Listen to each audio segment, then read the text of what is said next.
출구 없는 극단 정치, 여기서 문을 열겠습니다. 구교영의 정치비상구 시작합니다. 안녕하십니까, 구교영입니다. 경주 에이펙 정상회의가 성공적으로 마무리됐습니다. 우리 외교력뿐 아니라 역사 공간과 건축미도 함께 화제가 되는데요. 오늘 토요 특별판에서는 김진애 국가건축정책위원장과 박지훈 변호사 모시고 이야기 나눠보도록 하겠습니다. 두 분 안녕하십니까? 네, 안녕하세요. 안녕하십니까. 안녕하세요. 아, 신납니다. 네. 부분 상승, 슈퍼 외교.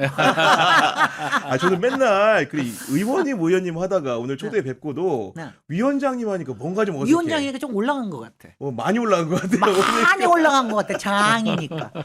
아니 못 본 사이에 네. 국가건축정책위원회 수장이 되셨는데 너무 높은 좀 직책을 아니야. 어떤 자리인지 많은 분들이 순전히 궁금해하거든요. 엉터리고요.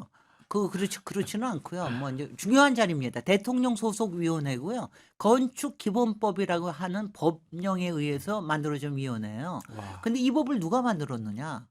노무현 정부 때 마지막 해에 제가 만들었습니다. 당시에 선진화위원회라는 게 있었어요. 오. 건설기술 건축문화 선진화위원. 제가 위원장을 했거든요. 네. 근데 그때 이제 딱 두 가지를 하라고 그랬는데 건축기본법 만들어 달라. 그다음에 이제 연구원 만들어 달라. 제가 두 개를 다 했어요.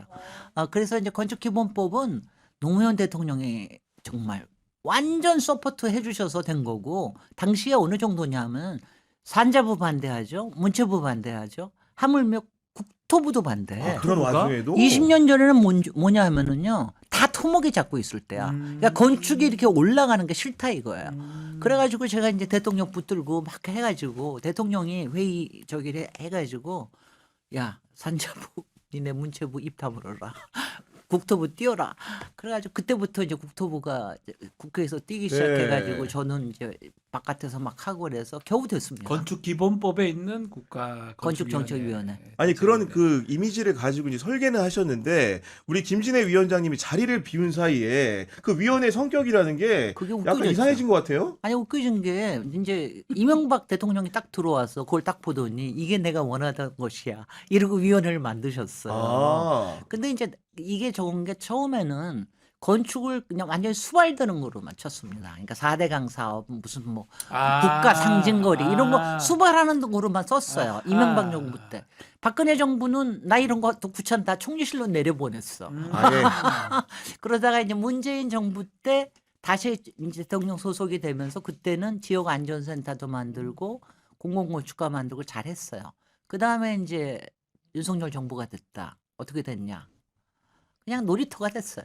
아 놀이터. 땡땡땡의 놀이터. 아, 위원회가- 놀이터 우리가 짐작이 갑니다만. 위원회가 위원들 뽑아가지고 돈 주고 그러니까요. 그냥 보고 아니 이런 걸로. 그런 놀이터가 아니라 사람의 놀이터를 말씀하시는 것 왜냐하면 같은데요. 건축하면은 이게 디자인 관련해서 예. 약간의 이게 허영의 산업이기도 하지 않습니까? 허영하면 떠오르는 있잖아 김모식이.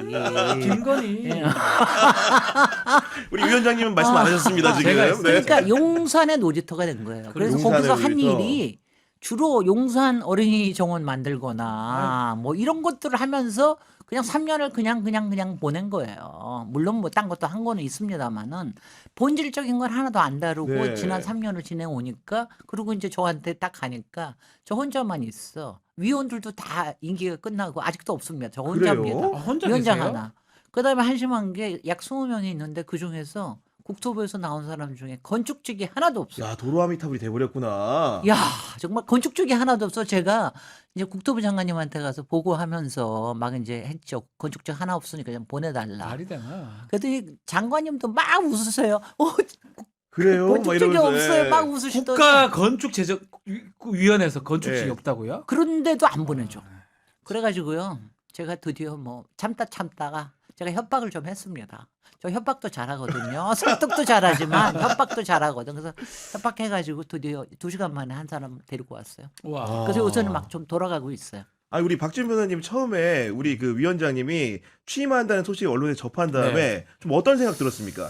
저는 좀 다른 일을 하실 거라고. 근데 뭐 어차피 이 일의 가장 적임자이시긴 한데 저는 정치권으로 다시 또 서울시 등등을 생각하고 있어서 네. 아니면 좀 더 큰 일을 더 큰 일 하면 좀 표현이 맞나? 아니 뭐 뭐든지 제가 해도 국토부 장관 하시는 거 아니냐고 그때 네. 말씀드린 적이 있거든요. 뭐 저거 하는데 근데 뭐 뭘 해도 괜찮은데 이게 좋은 건 뭐냐면 이게 이제 그냥 민간 자유직입니다. 이게 뭐 임명된 게 아니고 저는 위촉이 됐을 뿐이에요. 아, 위촉인 거예요? 이건 네, 임명이 네, 아니에요. 그렇구나. 그냥 월급이 안 나옵니다. 월급이 없어요? 월급이 없어요? 아니, 활동비는 있습니다. 네. 그러니까 카드는 좀 있는 거고 예를 들면. 네. 카드가 제가 보기에 20년 전보다 더 줄어들었어.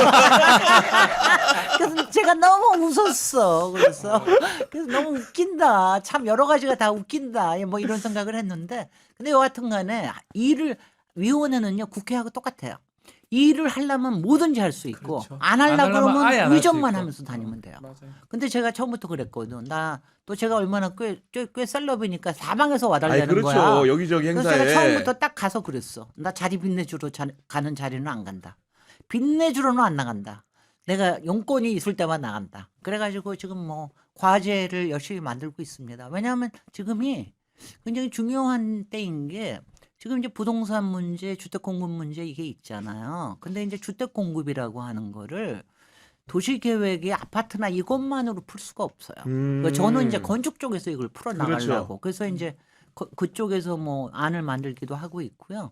그다음에 이제 최근에 워낙 그 경기가 안 좋기도 하고 또 요새는 왜 전세 사기나 이런 것 때문에 조그만 건 안 지어요. 자꾸 높은 아파트만 지으려고 해요. 건축 산업이 완전히 찌그러졌습니다. 아 죽어 있구나. 그래서 이게 건축 산업을 일으키는 게 굉장히 중요한 일인데 그래서 건축 산업의 중간 생태계를 만들겠다라고 하는 게 이제 첫 번째 제가 한 일종의 공약. 두 번째 공약은 멋있어요. 공간 민주주의를 구현하겠다. 공간 민주주의를 구현한다. 네. 아니 제가 이제 취임사를 쓰다가 어쩌다가 말이 나왔는데 공간 민주주의라는 말이 나왔는데 굉장히 반응이 좋아요. 너무 좋은데요? 왜냐하면 이게 이제 그냥 공공성 이렇게 하면은 뭐 요새 시민의 뭐 그러면 이제 다 알아듣는 말인데 공간 민주주의라고 하면 이거예요. 그러니까 이거를 우리가 같이 쓰되 어떻게 잘 나눠 쓰느냐. 그다음에 이걸 할 때 누가 결정하느냐. 가령 광화문 광장을 저렇게 오세훈이 마음대로 쓰게 하는 걸 내버려둬야 되느냐. 서울시의 저 서울링 같은 걸 저렇게 오세훈 시장 혼자서 결정하게 놔둬야 되느냐. 이런 것도 공간 민주주의거든요. 그래서 이거를 이제 가지고 내년에 지방선거까지 좀 많은 얘기를 하려고 그래요. 저는 왜 그러냐 하면은 이게요.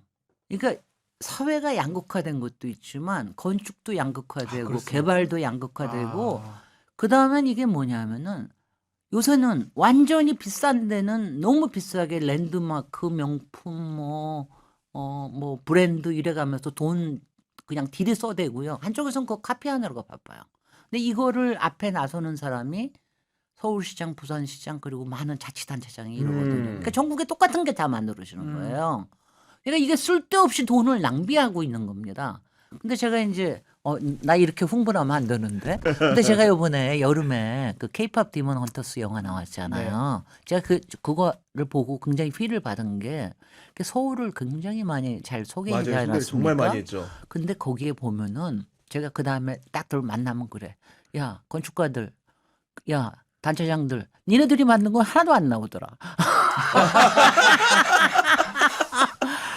왜냐하면 이게 시민들의 일상에서 마음에 와닿는 공간들을 골라서 거기에 낸 거예요. 그러니까요. 골목, 낙산성곽, 남산. 평소에 맞아요. 우리 아무렇지도 않다고 생각하던 거, 일상적인 길거리에 부분들. 명동 이런 것들이 오히려 세계 사람들의 마음에 닿는 그러니까요. 거예요. 그러니까 저는 그래서 제가 우리 위원회에서 세 가지 말을 금지시켰어요. 랜드마크라는 말 쓰지 마라. 랜드마크 No. 쓰지 마라. 명품, no. 명품 노. 브랜드, no. 브랜드 노. 이게 그거- 말씀하셨으니까 어. 오세훈 시장 얘기하지 않을 수가 없는데 그분은 서울시장을 본인 랜드마크 만들려고 하는 분으로 보이고 저는 그게 정말 나빠 보여요.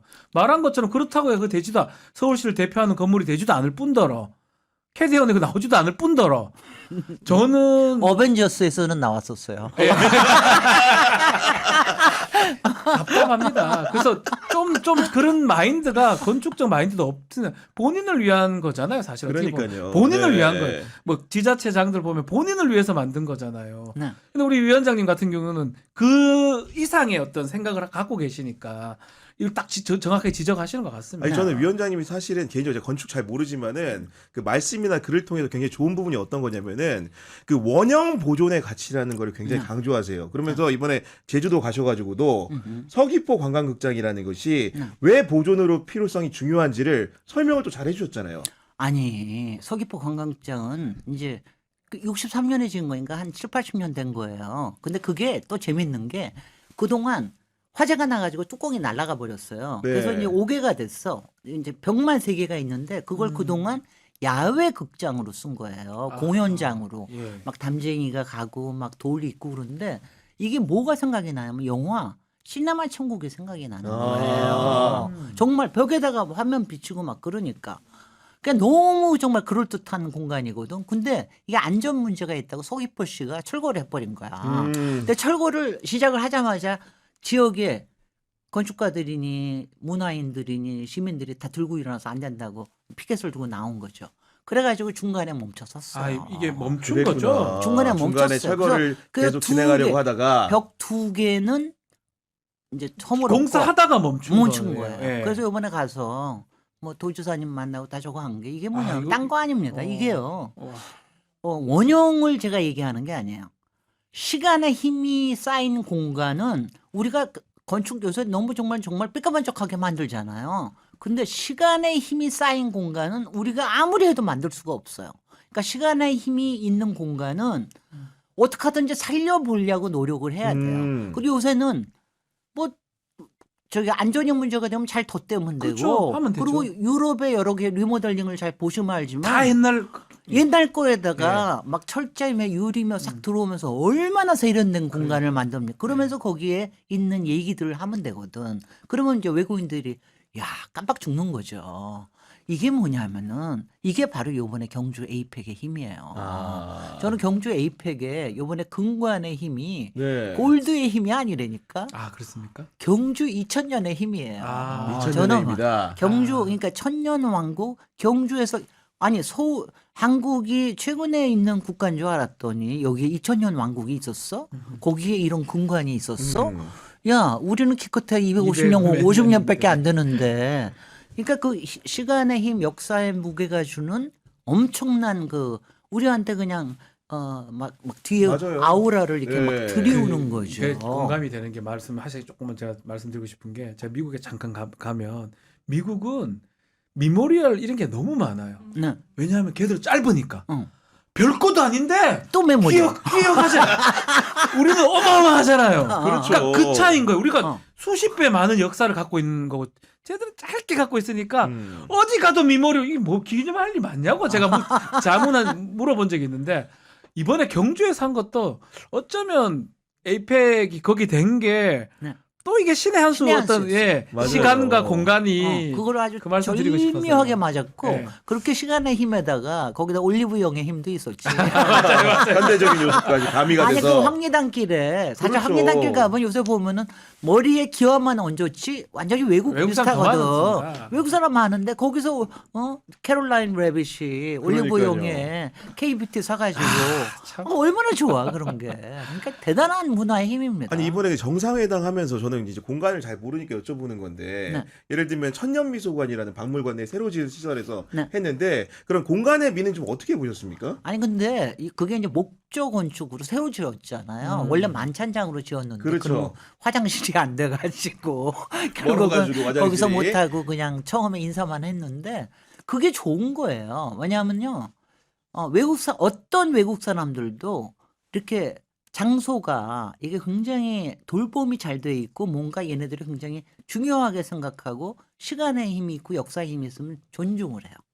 존중을 합니다. 화려한 거가 중요한 게 아니라 그렇게 존중을 하게 하는 분위기가 굉장히 중요한데 요번에 그거를 경주에서 아주 제대로 했어요. 잘 살려서 한 것이다. 너무 잘 살렸어요. 네. 뭐 나비 저기 심벌도 그렇고 여러 가지 그러니까요. 너무 하여튼 너무 세련돼졌어. 그러니까 뭐 저는 그 금관을 조금 그거만 딱 생각했는데 오늘 위원장님 말씀 좀 들어보니까 그 역사의 금관이었던 네네. 결국은 그럼요. 트럼프가 음. 그것까지 생각했을 것 같고요. 그럼요. 내가 왕국. 야, 내가 2000년 전에 왕관했어? 어, 그 왕관이 여기 있어? 어.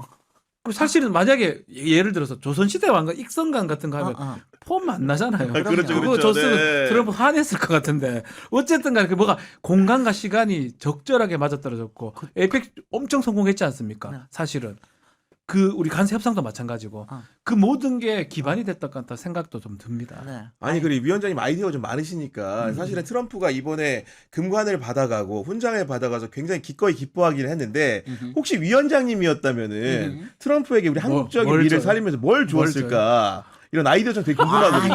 아니, 그거 몰라. 그건 돈 주면 할 거야. 아, 돈 주면은 이거는 돈 주면 될 거야. 그 무덤 이런 거 무덤. 아니 좀 근데 그러나? 그건 좀 난참 그러나? 웃기는 게 아니 트럼프한테 그 근거에 너무 잘 어울리는 아니 거야. 근데 그 밈을 밈이 보니 엄청 돌았잖아요. 밈을 보면 너무 네. 잘 보셨죠? 어울려. 아니 딱 본인한테 그러니까 이 정도의 금관이 있을까 정도로 네. 어울리는 금관이 있을까 굉장히 잘 정도로. 어울리죠. 왜냐하면 와. 약간 바이킹스러운데 예, 예, 바이킹은 예. 짧잖아요. 예. 근데 이게 높으니까 딱 어울려요. 또 트럼프가 너무 좋아하게 생긴 공간이에요. 아니 근데 그런 것들 보니까 정말로 만약에 윤석열 정부가 임기를 다 해가지고 그러니까요. 에이펙을 경주에서 윤석열과 김건희가 치렀다면은 얼마나 최악이었을까. 약간 이 생각이 들더라고요. 저는 이번 에이펙이나 이런 어떤 협상하는 과정들 보면서 결국 외교 이거에 개인적인 측면이 있구나. 국내적으로는 시스템이 돼 있기 때문에 금관 만들어서 누구한테 갖다 주면 뇌물죄입니다. 안 돼요. 안 되잖아요. 그런데 근데 그건 나라 대 국제적 나라니까. 외교니까 네. 할 수 있는 것도 하고 네. 기분 좋게도 해주고 받을 거 받고 그거에 하려면 개인기가 매우 중요한 것 같거든요. 맞아요. 저는 그래서 그 측면에서 이재명 대통령 개인기가 윤석열은 또 장점이 단점이 모르겠는데 술만 먹는다고 하잖아요.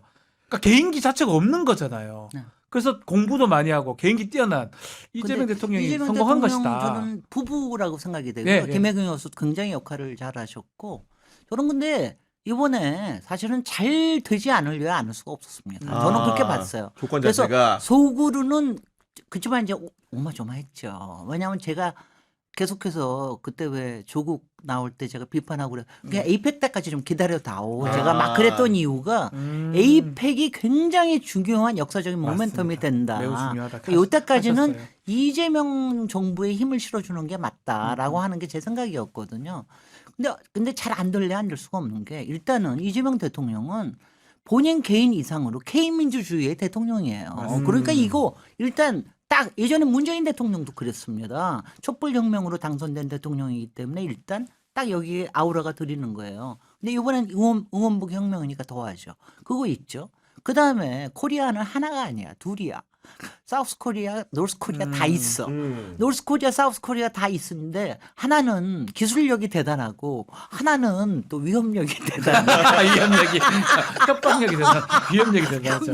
그러니까 이거를 가지고 트럼프하고 적절히 싸울 수 있는 거예요. 하나는 마스카 가지고 이렇게 하고 하나는 저쪽에서 미사일하고 노벨상 가지고 또 이렇게 강원 하고 양면이 절로 되네. 절로 될 수 있는 그게 있는 거예요. 거기다가 시진핑이 또 있어. 맞아요. 시진핑이 둘이서 이렇게 하고 있는데 우리가 한국의 중재 역할을 할 수 있는 그라운드거든요. 이번이. 그러니까 잘 안 될래야 안 될 수가 없는 저는 건데 그래서 누가 알아요. 무슨 일이 벌어질지. 트럼프가 난리치면 어떡합니까. 시진핑 난 그 샤오미 농담할 때 내가 가슴이 얼마나 어머 정말 통신보안 이거. 통신보안 하는데 야 저 시진핑 작은 눈에서 불꽃이 나오면 어떡하나 막 걱정했는데 야 역시 대국의 황제답더군요. 야, 근데 국민들이 보는 눈은 똑같은 게 네. 이번 주에 한국갤럽 여론조사에서 이재명 대통령에 대한 국정 지지율이 60%에 재진입을 했고 이런 추세라고 한다면은 정말로 누구는 70%에도 이를 수 있다. 이게 이제 갤럽의 이제 조사가 탄력성이 크진 않아요. 그러니까요. 예. 60% 갔다는 게 매우 중요한 지표가 될 수 있고요. 만약에 이제 전 최상급이 한 70 정도가 아닐까. 70 정도다. 80, 90은 안 됩니다. 아니요, 왜냐면은 될 수 있습니까? 아니요. 저쪽에 윤호계인 예, 예. 세력이 30이 있기 때문에 네. 저렇게 28에서 30으로 보니까 아주 맥시멈 가면 72입니다. 72까지 72까지. 네. 그래서 제가 72까지는 갈 수 있는데 그거는 아마 주가 한 10,000 정도 되면 주가 많이요? 그래서 지금도 상당히 놀라운 수치라고 봐야 될 것 같아요. 네. 매우 놀라운 아, 수치고. 매우 높은 거죠. 그만큼 이재명 정부가 잘 외교 활동을 잘했고 또 말했다시피 주가도 지금 뭐 약간 그렇긴 하지만 네. 4천 찍어서 올라갔고 맞습니다. 더 올라갈 여력이 좀 너무 더 있지 않습니까? 뭐 앞으로는 뭐 좋은 게 좀 더 많지 않을까 예상을 해봅니다. 그리고 이제 보니까 그 어제 이제 그제 국회 운영위 국정감사에 나온 대화들을 보면은 용산 대통령실을 연내에 청와대로 옮기겠다. 네. 이런 식의 그 작업들이 되고 있는 것 같은데 일단 우리 국민들이 알고는 있는 바인데 굉장히 빠른 속도로 진행이 되는 것 같거든요. 빠르게 가죠. 못 네. 갈 건 뭐 있어서 빨리 가면 되죠. 그 청와대라는 공간을 사실은 제가 우리 위원장님의 책을 전에 봤을 때는 이 설계자 마스터 플랜 설계 자체가 노태우 정부 때 됐기 때문에 약간 불비한 요소들이 없지 않은데 그런 부분들은 또 보충적으로 해서 가야 되는 거 아닙니까? 아니 근데요. 저는 항상 네. 얘기가 일이 먼저고요. 그 다음에는 이제 뭐 불비한 거는 살아가면서 또 고치면 되니까. 그런데 이제 청와대는 노태우 때 만드는데 기본적으로는 문제가 뭐냐 업무 중심으로 만든 공간이 아니에요. 순전히 의전 중심으로 그렇죠. 만들었습니다. 그러니까 이제 그 유명한 그 왜 저기 세 개로 돼 있는 한옥부터 네. 맞아요. 그게 이제 네. 대통령 집무실이거든요. 그리고 대통령 집무실에 가면은 여기서 저기까지 안 보여요. 막. 그렇구나. 그리고 대통령은 맨날 어떻게 돼 있는지 그 뒤에 뒷방이 있거든요. 요만한 데 있어요. 오. 거기 들어가 계세요.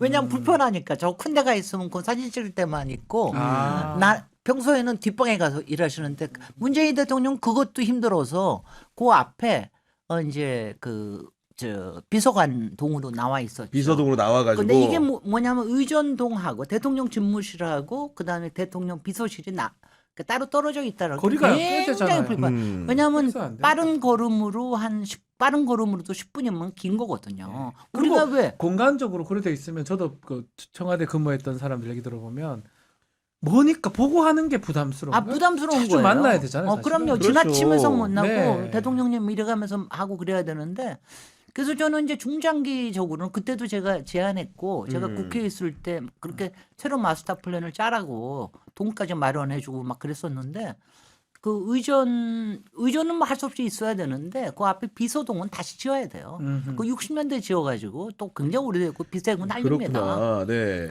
근데 문제는 지금이 그걸 새로 지으려고 그러면은 여러 가지 있기도 하지만 지금 현재가 그 세종시의 그렇죠. 제2 집무실을 지금 그게 좀 지으려고 그러고 있거든요. 과도기적인 딜레마예요. 장소니까. 과도기적이면서 이게 행정 수도를 다 옮길 것이냐 아니냐 하고 있는 과제가 있어서 약간 뭐 그런 문제가 있습니다. 이재명 대통령 같은 경우는 아마도 사실은 세종 집무실도 염두에 두고 지금 국정 운영을 하고 있기 그렇습니다. 때문에 네. 정말로 잠깐 옮겨가는 거처가 될 가능성도 그러니까 배제할 수 이게 없는 거 아닙니까? 그거를 네. 잘 결정을 하셔야 되는데 저는 세종으로 갈 것 같거든요. 뭐 바로 가지는 않다 하더라도 그렇게 가시더라도 5년 뒤에요. 그쵸, 왜냐하면 늦게. 건물 짓는데 한 3년 더 걸리고. 그래 따지면 이 청와대 건물을 어떻게 또 배치할지 그거를 잘 좀 짜야 될 것 같은데 지금대로 가야 될지. 아니 그거는 약간 개선해야 저도 그래서 될지. 좀 뭐 이제 이건 개헌 사안이거든요. 사실 수도로 옮긴다고 그렇죠, 하는 맞습니다. 거는. 그래서 원래 내년에 뭐 개헌하신다, 운운한다. 개헌이 이제 프라이오리티 우선순위 첫 순위인데 거기에 넣어서라도 하여튼 뭔가를 해야 되는데 지금 그 얘기를 할 때가 아니란 말이죠. 솔직히 지금 뭐 아직도 내란 종식이 아직도 안 맞아요. 돼 있고 네. 이런데 개헌 얘기할 준비가 안 돼 있어서 조금 시간은 걸리지만 뭐 뭔가 되긴 될 건데 저는 좀 제 개인적으로는 저는 이제 행정수도 그때 행정도시 만들 때부터 노무현 대통령 시대부터 굉장히 여러 가지 저기를 했으니까 저는 개인적으로는 좀 선호하는 바가 있어요. 저는 서울이 수도의 지위는 갖고 있습니다. 유진해야 된다. 왜냐하면 그래야 물론 서울은 지금 경제 도시라고 하는 게 훨씬 더 큰데 사실 이제 우리나라에서 저기 경제라고 하는 게 정경이거든. 사실 이제 정치가 있으니까 지금 이렇게 번성하는 것도 있는데 그 서울이 워낙 세계 도시가 되어 있는데 이게 수도라고 하는 게 세계 도시에 상당히 또 아우라를 둘러주는 것도 사실입니다. 그래서 저는 그게 뭐냐면은 청와대가 있고 그러니까 대통령실이 있고 그렇죠. 그다음에 국회가 있어야 수도거든요. 그래서 지금 이제 지금도 제2로 만들고 있는 거예요. 제2로. 제2 집무실, 제2 분원 뭐 이런 식으로 만들고 있는 거거든요. 근데 저는 그게 맞지 않나라는 그러니까 실제적으로는 거기 가서 많이 90%를 일한다 하더라도 이쪽에 수도의 지위는 갖고 있는 게 대한민국 전체로서는 오히려 국력에 도움이 되는 게 아닌가 네. 이런 생각을 좀 합니다. 아니 맞물려서 하나 더 여쭤보면은 네. 그 의사당도 이제 제2의사당을 네, 네. 세종에다 짓겠다고 하는 건데 기본적으로 공간과 권력을 오래 연구하셨으니까 네. 지금 전 세계 의회 모습을 보면 천편일률적이잖아요. 네. 그게 공간적으로 민주주의를 구현하기에 좋은 모습입니까?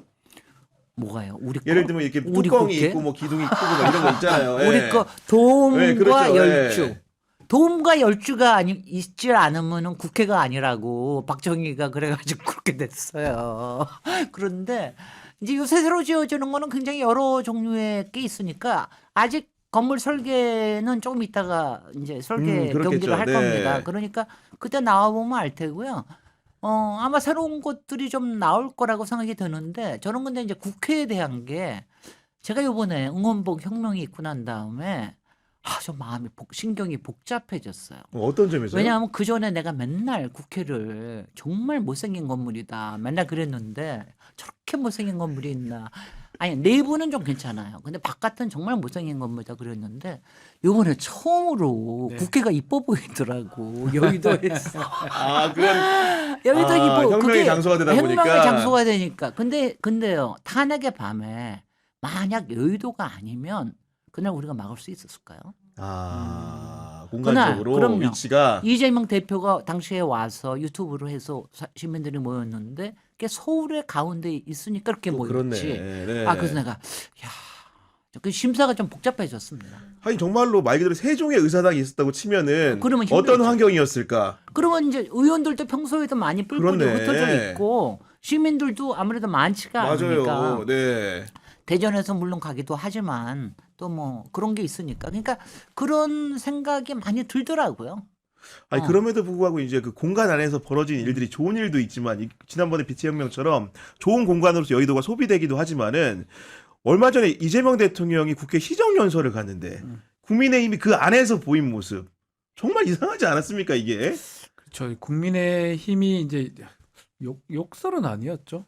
꺼져라 뭐 이런 말 뭐 그런 했었나? 말했죠. 비슷한 말 했습니다. 네. 그런 말도 하고 뭐 범죄자 이런 말도 예. 한 것 같고요. 네. 사실은 국민의힘이 지금 정당으로 역할을 포기한 게 아닌가 싶을 그런 생각이 들어요. 예컨대 추경호 구속영장 청구 때문에 그때 이제 이유는 그거였거든요. 근데 추경호는 뭐 사실은 늦어져서 그렇지 지금 보도된 바에 따르면 10달 전에 뭐 했어야지. 거의 사실 그때 그래요. 했었어야 되고 가능성이 매우 높은 상황이잖아요. 출연할 뭐 12시쯤에 우원식 의장이 모여라 하는데 당사로 가라고 2분 만에 그랬고 그 사이에 뭐 윤석열하고 통화를 했단 등등을 다 비추어 보면 사실은 내란의 주요 임무 종사자로 보는 게 맞거든요. 근데 그 사람에 대해서 구속영장 청구했다고 보이콧을 하면서 시정연설에 불참하고 대통령한테 어쩌면 이게 표현이 맞나 야지 놓는 아주 불손한 행동들을 한 거예요. 글쎄요. 뭐 저는 그래서 국회를 안 좋게 사람들이 다 기억을 할 것 같아요. 보면 싸움하고 아니면 막 야유하고 네. 이런 것으로 기억되지 않을까 생각이 아니 드네요. 우리 그 위원장님이 국회 의정 활동도 하셨으니까 그때 여야 관계는 조금 지금하고 비교하면 좀 어땠습니까? 제가 18대하고 21대를 네, 했는데 그러니까요. 18대는 이명박 때인데 싸우면서도 괜찮았던 편인데 싸우면서도 괜찮았다. 싸우면서도 뭐 뒤에 가서는 같이 밥도 먹고 좀 그랬는데 21대 오니까 정말 징글징글. 지금 22대는 더 징글징글. 근데 이게 뭐냐면 왜 그럴까요? 아니 왜 그럴 건 뭐 당연합니다. 왜냐하면 이번에 안 들어온 것도 그러니까 한마디로 얘기하면 추경호 얘기가 아니에요. 그거는 그쵸? 이제 빌미고. 핑계고, 예. 왜냐하면 이번에 에이펙의 뒤에 연속적으로 일어나는 이 좋은 분위기를 깨트리겠다는 거죠. 그리고 바로 운영위원회에 있으니까 운영위원회에서 또 김현지 얘기하고 그러니까 이러면서 계속해서 발목을 잡겠다고 하는 제 표현에 의하면 제가 21대 때 제가 한마디로 표현을 했는데 국힘이 어느덧 흥신소 같은 정당이 돼버렸어. 흥신소 정당이 됐다. 왜냐하면 조그만 거 가지고 그러니까 남의 가십 가서 사진 찍어 와가지고 그거 터트리고 뒤로 뭐 찔러줘가지고 뭐 거기서 고소하게 만들고 그거 가지고 검찰 통해 가지고 크게 하고 언론에서 또 꼭 흥신소 같은 그래요. 왜 이렇게 돼버리냐. 이번 국정감사도 마찬가지 아닙니까? 국정감사라는 거는 야당의 시간이 되고 네. 국민들이 뭐 어쨌든 간에 뭘 감시를 하고 있다는 걸 알아야 되거든요. 입법부가 행정부를. 아니 근데 이게 계속해서 가십 정당, 네. 그다음에 이 흥신소 정당, 이렇게 스캔들 정당 이런 식으로 가는 게 이게 이제 국정에도 문제가 되거든요. 도움이 전혀 안 되죠. 아니 사실은. 왜냐하면은 이게 네. 아무리 이쪽에서 과반 이상을 차지했다 그러지만 저쪽에서는 계속해서 이제 네. 그렇습니다. 발목을 잡잖아요. 시간 뒤로 맞아요. 늘리고 그리고 네. 일반 국민들이 아니 근데 그 사람들이 그렇게 얘기하는 게 더군다나 진짜 자기네들이 그렇게 믿어서도 아니에요. 아니에요. 네. 그게 뭐냐면은 자기네들의 지지자들한테 어필하는 입에 거구나. 아니 입에다 넣어줄 말을 만들기 맞아요. 위한 거예요. 음. 그래서 유튜브에다 올리고 유튜브에 나와서 얘기하고 그래야지 그쪽이 장사가 되니까. 그러니까 순전히 저는 제가 그래서 이제 일부 언론이나 그 뭐 극우 언론이나 뭐 이런 거를 굉장히 저거 하는 게 이게 뭐냐면은 순전하게 그쪽의 극우적인 지지자들, 강성 지지자들한테 입에 넣어줄 말을 맞아요. 위해서 얘를 기사 쓰고 방송 만들고 나와서 국회에서 얘기하고 이렇게 돼서 이게 그러니까 쇼츠 야. 정치야. 아니, 완전 근데- 쇼폼 정치가 돼버렸어. 이거 큰일이에요. 큰일이에요. 진짜로 지금 보면 정치를 하려는 생각은 거의 포기한 것 같아요. 그러니까 거리를 만들어주고 사실 장동혁 대표가 광주 방문을 했습니다. 이것도 아주 뜬금없습니다. 광주를 왜 가요 갑자기? 뭐 11월에 5월, 8월, 갑자기 지금 5월. 네. 그리고 예컨대 단계 예를 들어서 예전에 그 김종인 위원장이라든지 이준석 대표 시절 때는 단계 뭐 서진 호남을 좀 하겠다 등등이 뭐가 맞아떨어지면 그나마 이해를 할 수가 있어요. 근데 윤어게인 얼마 전에 구치소 갔다 왔어요. 윤석열 보러.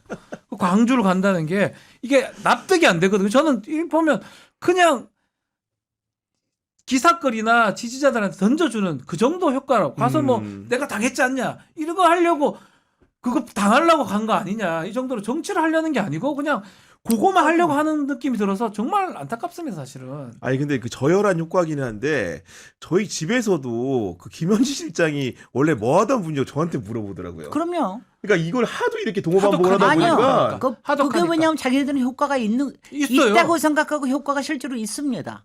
그 우리가 뭐 여태까지 이재명 대통령 또 김혜경 여사 얼마나 나쁜 얘기가 많아. 그러니까 지금도 네. 그 얘기를 하고 있는 사람들이 맞아요. 있거든. 그러니까 아무리 지금 좋아도 그거 마음을 걷어들이지를 못해요. 그러니까 일부러 혐오감을 심어주는 맞아요, 거죠. 맞아요.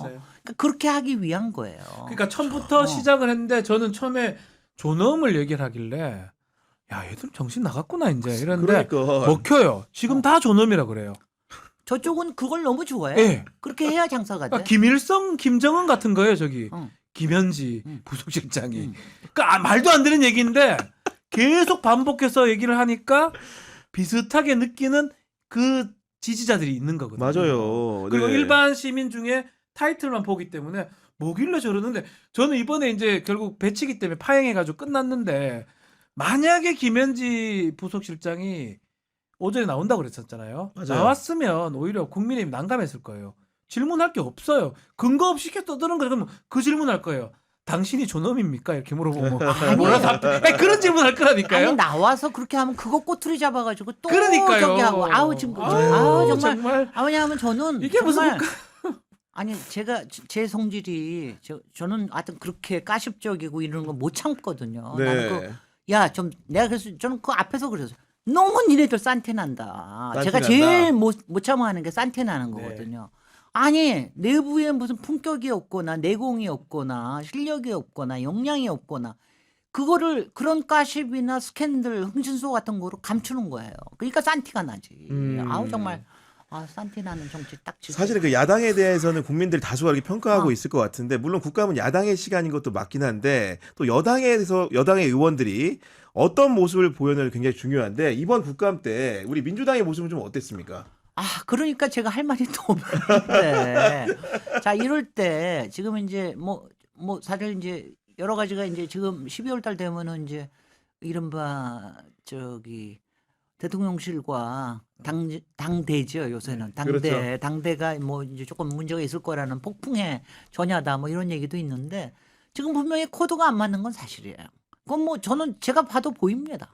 근데 이게요 코드가 안 맞는 이유가 그러니까 저는 이런 생각을 굉장히 많이 요새 이제 최근에 와서 제가 그런 생각을 참 많이 하게 되는데 이게 우리가 이성적으로는 알아도 합리적으로 왜냐하면 지금 뭐 자기 정치 때문이다 뭐 이게 아니라 이성적으로는 알아도 자기 몸이 그렇게 안 따라가 주는 게 상당히 있는 것 같아. 제가 그게 뭐냐면 저는요 정청래 대표를 당연히 좋아할 수 있죠. 그리고 저도 대표 될 때 누가 하면 또 된다. 근데 정청래 대표는 기본적으로 투쟁형이야.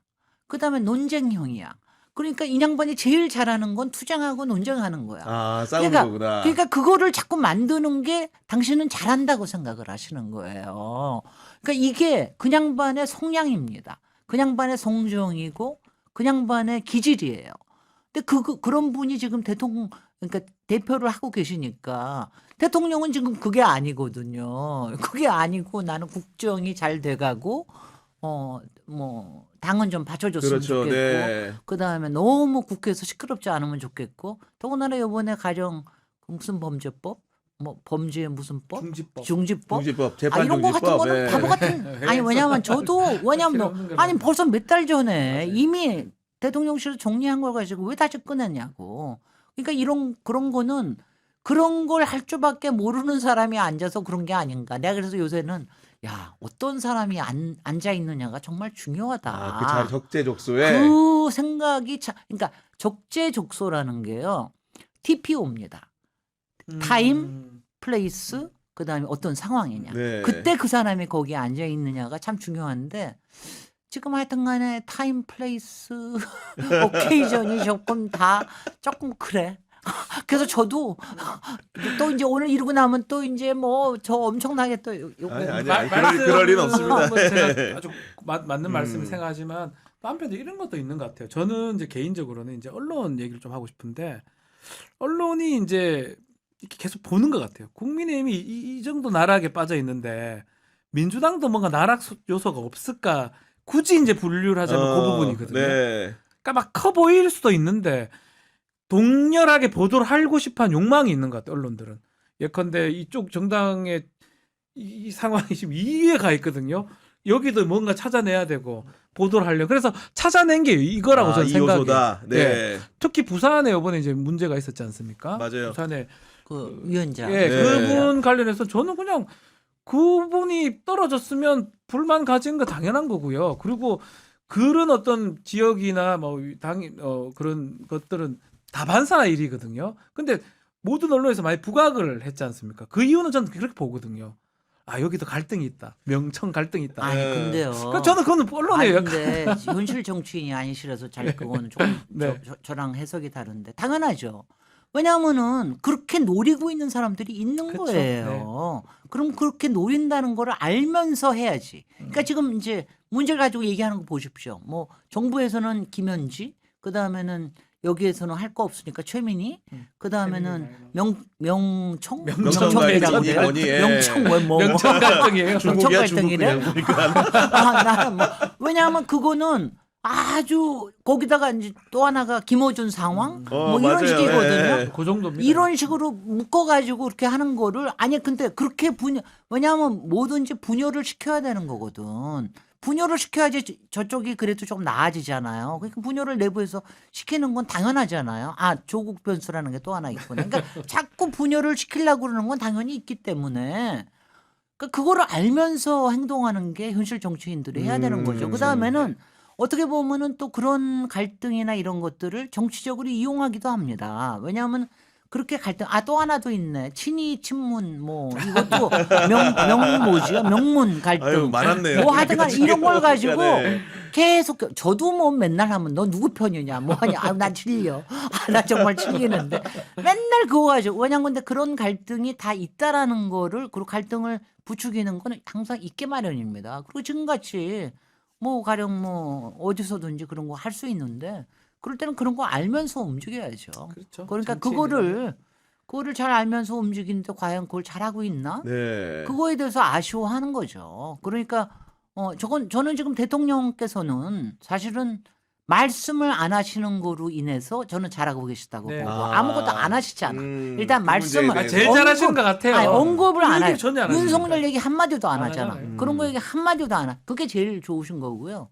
그 다음에 가령 뭐 비서실장이나 정무수석이나 적절한 시점에 나와서 하는데 저는 그것도 가끔은 TPO에 안 맞을 때가 있다고 생각합니다. 아. 당을 조금 더 대접하는 것도 좀 필요하다고 생각하고. 당 대표도 요새는 말을 굉장히 줄이셨는데 줄이니까 또 불안해. 아니 근데 저는 그 기자 뭐 정치부 여러 가지가 예, 참 힘들합니다. 출입했던 기자들 그게 그, 정치예요. 예, 그 말들이 어. 도는 걸 어떤 생각이 드냐면은 어, 예를 들면 정무수석도 있고 네. 비서실장도 있고 당대표도 있는데 정치라는 영역이 약간 선후배 그런 관계가 좀 약간 좀 심한 것 같다는 생각이 들어요. 네. 그 삼자 관계 같은 것들을 기자들을 상대로 하는 언사들을 보면은 음흠, 내가 정치 입문한 선배인데라는 생각 혹은 음흠. 이런 것들이 알게 모르게 은연중에 작동을 하면서 서로의 대화를 좀 이렇게 방해하는 요인인 것 같아요. 이게 그래서 제가 민주당에서 싫어하는 건 제가 이제 저기 국힘 쪽에서 싫어하는 거기는 모든 게 이권으로 이제 엮여져 있는 관계거든요. 저쪽은. 근데 여기는 너무 의리의 관계, 끼리끼리가 너무 네. 많아. 형동생, 형동생. 아니 이게 난 너무 누구는 누구하고 뭐고 누구는 누구하고 뭐고 이게 근데 저는 완전 그냥 아무 그런 거 아무것도 없는 독립투사시니까. 왜냐하면 네. 전문가잖아. 네. 아니 그러니까 솔직히 이재명 저기 대통령께서도 당에 있을 때 많이 돌려주신 게 바로 그거거든요. 행정가다, 변방에 있다 이런 맞아요. 거로 계속 돌려줬는데 그 제가 나름대로는 저도 그렇게 생각을 했어요. 저 민주당이 저도 지금도 생각을 하는 게 민주당은 이제 일단 DJ는 다 극복했습니다. DJ의 유산 좋은 유산만 받아들이고 나쁜 거는 많이 이제 인적 청산까지도 다 된 편이고 이른바 운동권에 대해서 운동권은 아직도 이 이제 뭐 바람에 흔들리는 이제 이렇게 되고 있는데 저는 민주당이 운동권적인 시각을 넘어서야 된다고 굉장히 생각을 합니다. 네. 저야 한이기도 하고 아니 맨날 나는 돌려. 아니 저 사람은 그러니까 전문가 출신은 민주당 사람이 아니라는 식으로 좀 생각하는 게 있거든. 그거는 그러니까 좀 민주당 문제죠. 내에서는 왜냐하면 저는 이게 굉장히 저는 정치권에 제가 가진 불만이 아유 근데 여기서 좋은 말 할 거 없어요. 그러니까 민주당에서 힘을 가진 사람이 누군지 아세요? 운동권, 그다음에 법조인, 그다음에 언론인 출신. 네. 요 세 사람들이 요 세 권력들이 이제 권력을 가지고 싸우는데 저는 그 셋을 제가 평소에 뭐 혐오는 안 하지만 좀 이렇게 약간 무시하고 니네들은 네. 전혀 생산적인 여기 법조인 사람들이 언론인이죠. 아니다. 저희가 저- 맞아. 저는 그러니까 제가 마음대로 얘기하는 거예요. 민주당원이 아닌데 아니 저도 근데 아닙니다. 왜냐면 민주당이 진짜 발전하려고 그러면 그 이상을 넘어. 그러니까 훨씬 더 생산적이고 그쵸. 긍정적이고 그게 중도적이고 외를 넓히는 건데 그러니까 이재명 대통령 그걸 하셨단 맞아요. 말이죠. 근데 저 같은 사람이 그런 거 할 수 있으면은 약간 좋죠. 견제를 많이 아니, 해요. 그러니까 지금 뭔 말인지 알것 같아요. 예. 지금 말씀하신 그 뭐 이건 단적인 그 나쁜 예로 보이진 않는데 이번에 보니까 강훈식 비서실장이 전재수 장관님하고 둘이가 친해요. 저희가 알기로도. 예. 근데 이제 한 분은 비서실장이고 대통령실에 한 분은 장관인데 뭔가 뭐 볼 만지고 막 형 동생 하는 그게 우리가 봤을 때는 저는 뭐 좋게 두 사람 둘 뭐 그런 거 나이도 아니까, 비슷하고 예. 일반 국민들이 보면 굉장히 안 좋죠. 불편합니다. 제가 그 말이거든요. 음. 거기에다가 뭔가 작동할 때 우상호 네. 수석이 있자 경무수석이 네. 있고 비서실장 당 대표 세 사람 관계를 저는 알아요. 그러니까 네. 근데 뭔가 그게 잘 불협함 아니면 짬짬이가 될지 이 등등이 사실은 국민들이 봤을 때는 생소할 가능성이 크다는 거예요. 저는 그럼요. 조심해야 아니, 그래서 돼요. 사실은. 이재명 대통령께서는 사실 그런 거가 많지 않은 상황에서 지금 이제 말하자면 수습관을 세력을 한 거고, 만들고 그리고, 예. 저기 하는 거잖아요. 이재명 대통령께서는 이제 사실은 저기 불가근 불가원으로 대하시는 편이에요. 누구를 맞아요. 확 끌어들이지도 예, 예. 않고 다 풀어. 너 좋아하지도 않아요. 아니 그럼 모든 사람은 아니 그러니까 좋아하지도 않아. 예, 좋아하지도 않아요. 그러니까 모든 사람한테 되도록이면 기회를 주고 예. 기회를 주고 거기서 일 잘하면 딱 픽업해서 또 저거 하고 그런데 그런 태도가 좋은데 왜냐하면 저도 가끔은 이제 어느 시점에서는 또 약간은 좀 교통 정리가 필요하기도 한데 뭐 이러면서 저도 갈팡질팡합니다. 아니 이번에 그 이재명 대통령이 어쨌든 간에 직속 그 장관급의 자리에 이제 위원장님 임명하신 건데 네. 그러면서 혹시 뭐 임명장 주면서나 전후로 네. 어떤 얘기를 좀 하셨나요? 아무 얘기도 안 하셨어요. 하고 싶은 대로 다 하세요. 그냥 그렇게 하고 싶은 대로 다 아니 해라. 뭐 이제 농담이고 그거는 네. 뭐 이제 이런 거 왜냐하면 이제 특히 이재명 대통령께서는 지방자치단체 장을 해보셨기 때문에 실무를 다 하세요. 그러니까 이런 게 있는 게 가령 환경예술품 아무데나 다 쓰는 그런 거 있잖아. 요새도 씁니까? 그래서 제가 저도 농담을 아니까 네. 저도 그때 그래서 아니 없애고 싶으시면 제가 없애드리겠습니다. 뭐 농담도 하고 그랬는데 그게 무슨 뜻이냐면은 그런 게 쓸데없이 예산이 많이 낭비되는데 들어간다. 컨트롤 못 한다는 걸 아시거든요. 그러니까 건축도 마찬가지예요.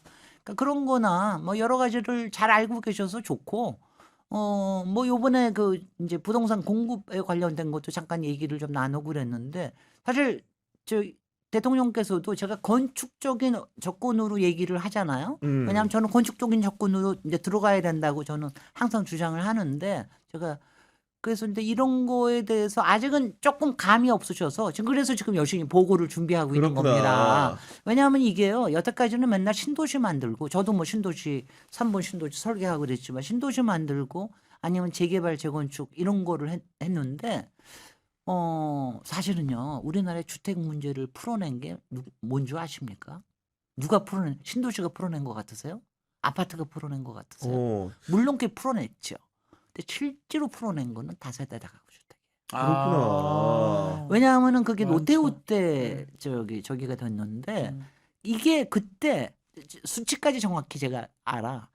200만 원 건설했는데 실제로 했어요. 5년 동안 200만 원을 지었어 미쳤어 네. 하여튼 간에. 근데 그중에 아파트로 한 거는 40%밖에 안 돼요. 그렇구나. 한 60%를 다세대 다 갖고 가. 그러니까 그때 택지 개발 다 하고 뭐 이렇게 해서 한 거예요. 근데 그렇게 해가지고 한 게 지금 이제 40년 뭐 30년에서 50년 사이에 지어진 거야. 근데 이제는 수명을 다 했어 얘네들이. 왜냐하면 요새는 전세 사기도 있고 뭐 그리고 너무 작아. 그러니까 이거를 혁명을 시켜야 되겠거든요. 그러니까 저는 건축 혁명을 지금 꿈꾸고 있습니다. 그래서 이제 이거를 재개발 재건축으로만 해서는 안 된다. 왜냐하면 민간에서 스스로 일어날 수 있게 하는 뭐를 만들어야 된다. 다른 도구가 있어야 된다. 내가 오늘 정말 너무 내가 지금 이거 너무 비책을 쏟아놓고 있는데 여기까지만. 더 얘기하셨으면 안 돼요. 여기까지만. 왜냐하면 하시는 일들이니까. 요거는 제가 그렇죠. 네, 여기까지만. 너무 근데 여기까지만. 듣기만 해도 뭔가 설레는 근데 느낌이었는데. 근데 대통령- 저는 건축 혁명이 일어나야 된다. 네. 대통령께서 아주 최적임자를 저는 뭐 사실은 제가 개인적으로 그냥 까볼 거면서 장관 하셔야죠. 그럼 제가 했던 기억이 나요. 또 하실 거라고 저는 또 믿고 있었는데 그것도 사실 적임자지만 지금 이 위원장 아니 위원회가 좋은 게 더 어떤 좋은 점이 자리가 좋냐면 아닌가. 위원회는 브릿지 역할을 해주는 거예요. 민간의 여러 가지 아이디어들 그 다음에 이제 그러니까 관여성 못하는 얘기를 그러니까요. 저는 건축혁명이라고 얘기할 수 있는 거예요. 뭔지 내가 알겠다. 만약 예. 장관인데 제가 드리고 싶은 말씀 내가 장관인데 건축혁명 그러면 갑자기 부동산 난리 나지. 예. 이재명 대통령이 그까지 염두에 두고 임명하신지는 제가 정확하게 알 수는 없지만 딱 그걸 보신 것 같아요. 아니 그러고요. 예. 위원회는 항상 민간하고 관을 연결해 주는 거고 약간 앞에서 미래를 약간 앞에서 보는 거예요. 네. 그리고 그거를 대통령한테 직접 얘기할 수가 있습니다. 그러니까요. 그러니까 직속이니까. 그러니까 위원회가 잘 역할을 하면은 굉장히 좋아요. 근데 이제 잘 못하면 그러면 찌그러지는 거지 뭐. 아니 근데 이번에도 청와대 이전과 맞춰가지고 용산 어린이 정원 문제를 좀 뭔가 좀 정리를 좀 하겠다 하셨는데 네. 그 말은 좀 어떤 얘기를 내포하고 있는 겁니까? 그 뭐 용산 기획단이 LH에서 나와서 만들고 있거든. 그래서 어린이. 그러다가 이제 토지 국토 저기로 들어왔는데 우리 위원회가 그 조직을 흡수할지도 몰라요. 그래서 많이 제가 자세한 얘기는 안 하지만 네. 거기에 왜냐하면 지금 그 어린이 정원 하나 만드는 게 아니라 거기는 굉장히 본질적인 문제가 있습니다. 본질적인 문제가. 토지 정화는 아주 본질적인 문제가 있기 때문에 그 어린이 정원은 아직 제대로 쓰이고 있지도 않고 그거야말로 김건희 놀이터지 않습니까? 김건희 부부의 놀이터였잖아요. 그러니까 그걸 그대로 계속 갔느냐 이거에 대해서는 얘기를 해야죠. 그러니까요. 저희도 이제 사실 윤석열 정부 초반에 그런 옛날에 그 미군 기지로 쓰이던 부분이었고 오염의 문제 같은 것들을 그렇습니다. 많이 기사화를 했던 기억이 토지 나거든요. 오염, 네. 토지 정화 문제는 굉장히 심각한 뭐 심각하거든요. 돈 문제이기도 하고요. 굉장히 그러니까요. 심각합니다. 저는 이제 국방부에서 근무하면서 그때도 그런 얘기를 했단 말이에요. 국방부 건물 그 바로 옆에 사실은 용산 기지가 있어요. 드래곤밸리라 그래요. 네. 거기 스테이크가 이만한 걸 주기 때문에 한 번씩 용산 기지 가면 그걸 먹으러 가는데 실제로 부지 자체가 붙어 있어요. 용산 부지랑 그 국방부 부지랑 그 중간에 헬기장이 있고 그 밑에는 사실 다 오염됐을 가능성이 매우 높습니다. 그렇구나. 아니, 오염됐어요. 그러니까 그거를 쉽게 생각해서는 안 되는데 무슨 어린이정을 만듭니까? 아니 그리고 아, 최근에 그래도 위에다가 퍼터 요만큼 흙 얹어가지고 했잖아. 그것도 아주 얹어가지고. 아니 그리고 최근에 이제 어젠가 이렇게 글 올리신 걸 보니까 네. 그 서울시에서 종묘 앞에 그 재개발 구역의 초고층 빌딩 건설 허용한 40층짜리. 거, 예. 요거를 신랄하게 제가 비판하셨던데. 신랄하게 이제 왜냐면 이거는 개인으로 비판한 겁니다. 위원장으로 위원장 비판한 자격은 거 아니고. 아니고. 예. 제가 요새 막 헷갈리고 어저께 네. 또 우리 기획단에서도 우리 단장님이 너무 세게 하시면 안 됩니다. 보도될까봐 그러시는 것 같아요. 그래서 왜냐하면 그래서 저는 저거 하는 게 이게 뭐냐면은 제가 이제 관광극장 가지고 얘기했는데 가령 종묘의 무게는 살짝 서귀포 관광극장에 100만 배는 될 거예요. 그렇지 않습니까? 그러니까 굉장히 조심스러워야 되는데 지금 오세훈 시장이 하는 거는 굉장히 어리석은 짓을 하고 있는 거. 이게 뭐냐면 단기간의 이익을 위해서 이걸 용적률을 1,500%로 올리겠다고 그래요. 그러니까 개발자한테 이익을 주게 하기 위해서 종묘 비율을 쓰겠다는 거 아닙니까? 그렇죠. 그러니까 바보 같은 짓이죠. 그러니까는 이제 저는 이제 오세훈 시장이 워낙부터 왜냐하면 제가 맨날 놀리거든요. 오세훈 시장은 전생에 아니 건축가가 되고 싶었어 주더나. 아니 맨날 자기가 건축가인 줄 알아. 법대 나왔는데. 아니 그러니까 나와가지고 한이 맺혀서 그래. 맨날 나와서 뭐 포인터 가지고 얘기하고 맨날 무슨 조감도 앞에서 얘기하고 그러는데 아니 그런 거는 건축가를 앞에다 내세워야 됩니다. 근데 그런 거 안 하고 자기가 나서서 하는데 그렇게 삐까번쩍한 거를 거기다가 왜냐하면요 그리고 내가 한심한 건 뭐냐면 더군다나 이게 수가 없는 게 아니에요. 왜냐하면 이걸 풀어내는 게 진짜 전문가들이 해야 되는 일입니다. 그러니까 제가 1,500%가 좋은지 뭔지는 박원순 시장이 2배로 올려놨는데 그거에 대해서는 뭐 따로 논의하기로 하고 만약 여기에 이게 지금 4구역만 있는 게 아니거든요. 옆에 2구역도 있습니다. 그 뒤에 3구역도 있습니다. 그렇군요. 세운상가는 모두 8개의 블록으로 맞아요. 이루어집니다.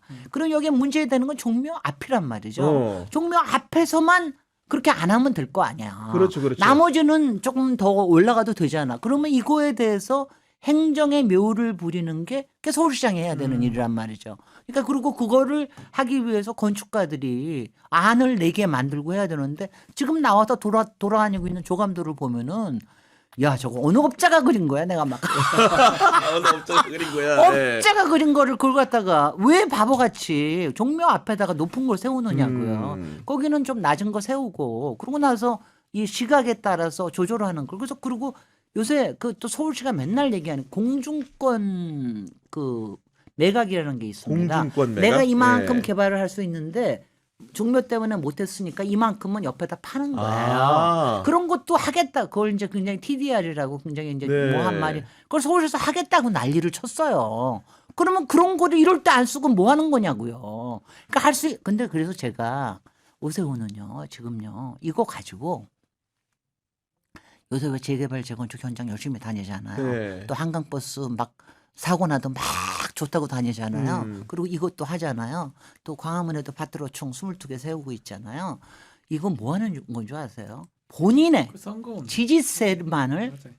얻겠다는 거예요. 철저하게 오히려 계산된. 이런 논쟁을 만들어서 자기의 지지세를 모으겠다라고 하는 순전히 계산된 도발입니다. 저는 그래서 제가 그렇구나. 더군다나 불쾌한 겁니다. 모든 게 저는 똑같이 저는 아. 인식을 하거든요. 아. 행정을 위한 행정이 아니고요. 순전히 자신 정치를 위한 행정으로 보이는 음. 상황이에요. 그래서 뭐 랜드마크 만드는 것도 본인이 그러니까 저는 뭐 개인적으로 제가 야구를 되게 좋아하는 입장에서 이것도 오세훈이 했는지 MB가 했는지 정확하게 기억은 안 나는데 동대문 야구장 그거 네. 오세훈이 했어. 오세훈이 했어요? 네. 그러면 제가 또 싫은 거예요. 그거를 막 이렇게 막 만들어놨는데 개인적으로는 동대문 야구장 우리 저기 일본에 가면 고시엔 저기 갑자원 그 야구장처럼 좀 그 결국 만들어 놓은 게 그게 그 뭐 좋게 뭐 저는 그렇거든요. 거기 두산 두탄가 뭐 앞에 뭐가 돼 있잖아요. 압니다. 네, 뭐지. 예. 그 은색으로 된 무슨 뭐 만들어 우주선 같은 거. 그 저는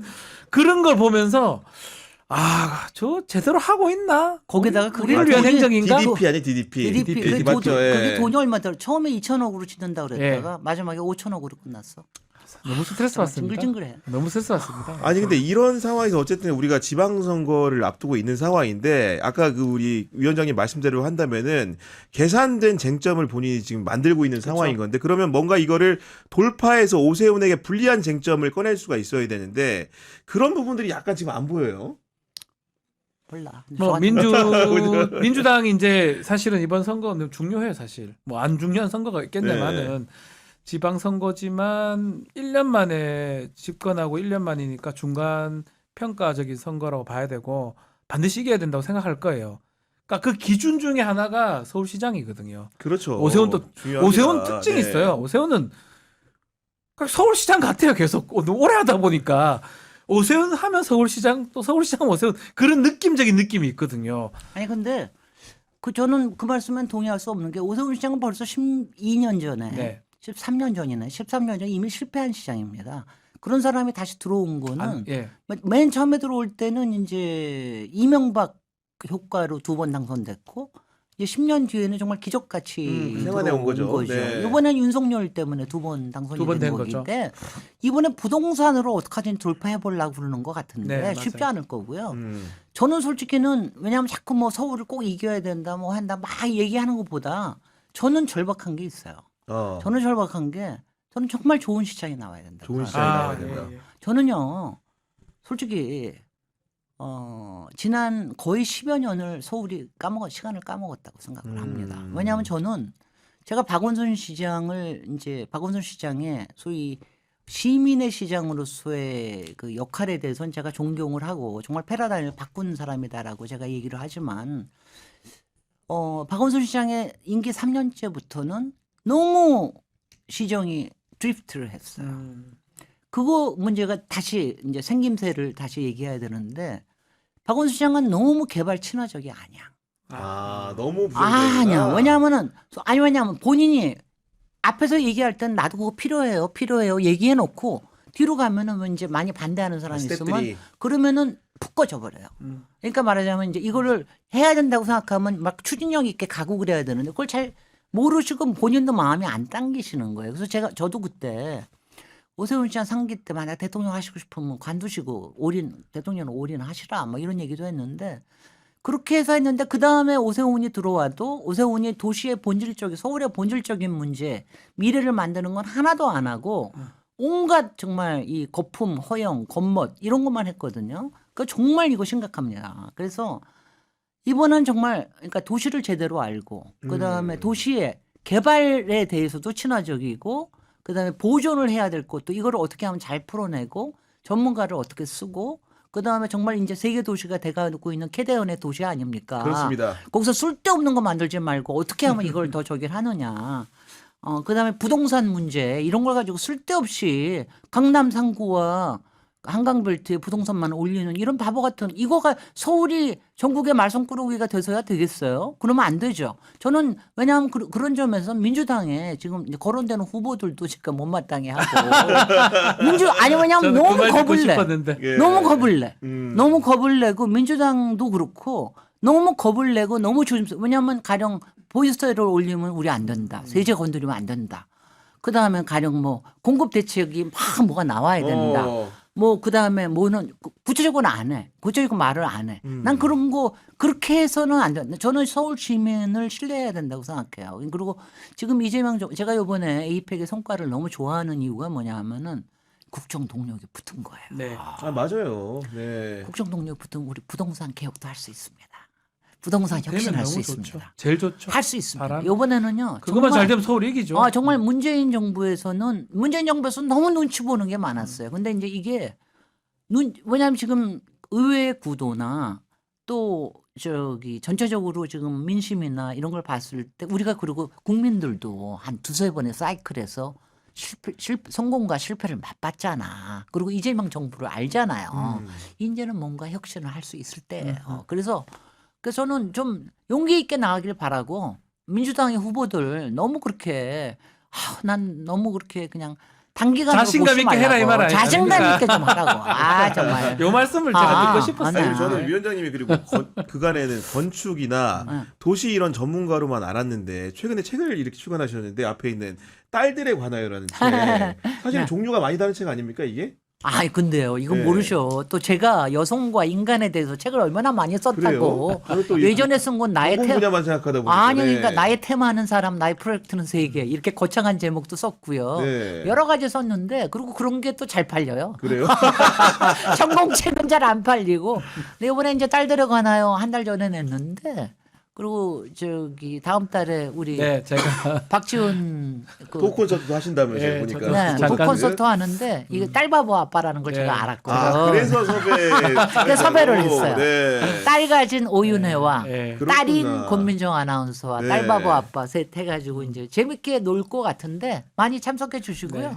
왜냐하면 이 책은 저한테는 사실은 이제 서울책하고 이 책이 제가 윤석열, 김건희 시대를 견뎌온 지필이었습니다.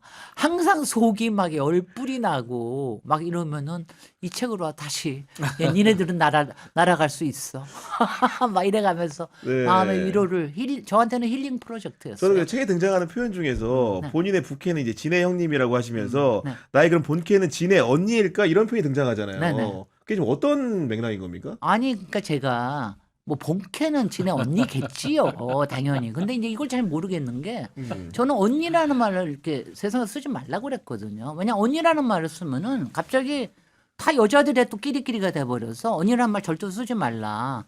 근데 이제 최욱이 저한테 진해 형님이라고 부르니까 너무 좋더라고요. 그래서 이제 요새는 여자고 남자고 다 진해 형님이라고.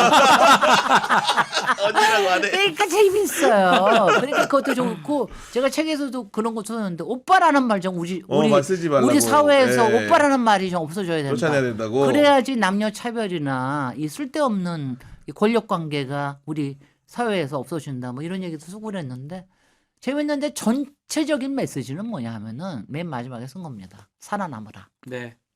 찬란하게 살아남으라. 아니, 조건이 있습니다. 찬란하게 살아남아요. 아하.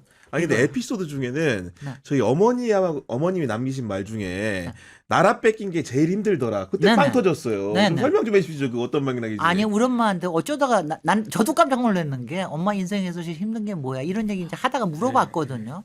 그때 우리 엄마가 잠깐 생각해 보더니 야 나라 뺏긴 게 제일 힘들더라 이러고 얘기를 하시는 거야. 정말 평범하게 그냥 아니 이렇게 맨날 우리 뭐 열 식구 맨날 이거 하던 사람이 왜 갑자기 이 얘기를 하나. 그랬더니 이제 얘기를 하는 거예요. 그때 아버지가 징용 가고 겨우 살아서 돌아오고 뭐 이런 얘기 하는데 그러니까 한 개인도 아무렇지 않게 사는 사람한테도 그 역사에 중요한 거예요. 사회 그러니까. 이런 게 네. 영향을 미치는 겁니다. 그러니까요. 그러니까 그렇게 하면서 제가 진짜 엄마하고 정치 얘기도 좀 할 걸.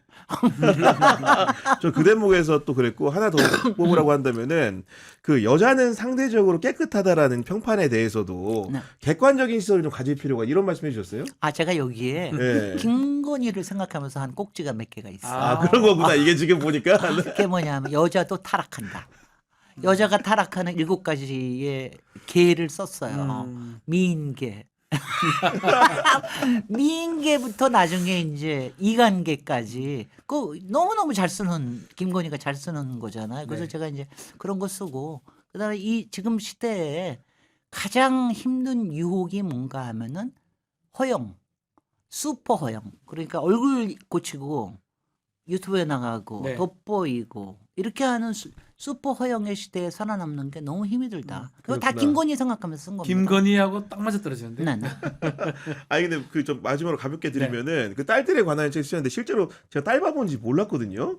아, 뭐 딸이 이제 고등학교 딸 학생인데 아, 그렇군요. 네. 좋아하죠. 뭐 아빠가 딸을 싫어하는 아빠가 사실 있겠습니까만은 무섭기도 하고 요즘 근데 방에 제가 잘 바로 이게 못 들어가고. 뭐냐면 예. 딸바바 아빠를 제가 특히 이 책을 좀 읽어줬으면 좋겠다고 하는 게 딸바바 아빠들이 또 참 비겁해.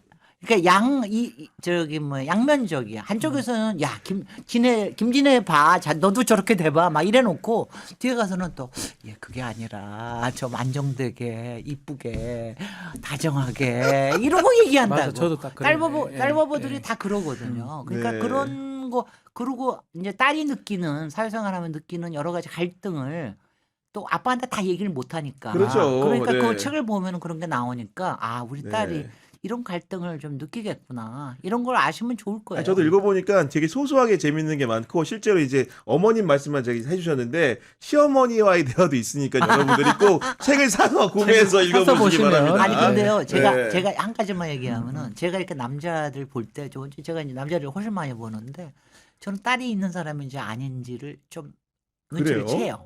그래서 제가 저기 처음에 책을 보내드렸거든요. 예, 그거 그렇구나. 나중에 고맙다 그러니까 바로 아셨어요. 바로 그래서 예. 딸 바보 아빠시죠? 그래서 바로라고 그러더라고요. 맞아요. 여기도 마찬가지. 아니 그렇죠, 그렇죠. 책을 네. 보내. 제가 딸 바보 아빠일 것 같은 사람한테만 보냈어요. 어떻게 아시죠? 그러니까 내가 아는 거야 그거를. 좀 살이 좀 찌고 이런 건가요? 저 보니까 아니 좀 두리두리한 것도 있고 아니 그게 있어요. 훨씬 더 관계에 대해서 그리고 상대편에 대한 배려, 공감 네. 이런 거 하는 게 딸 가진 아빠들이 훨씬 더 그게 있습니다. 아. 또 제가 좀 눈치를 챈 게 있는데 요번에 많이 맞췄어요.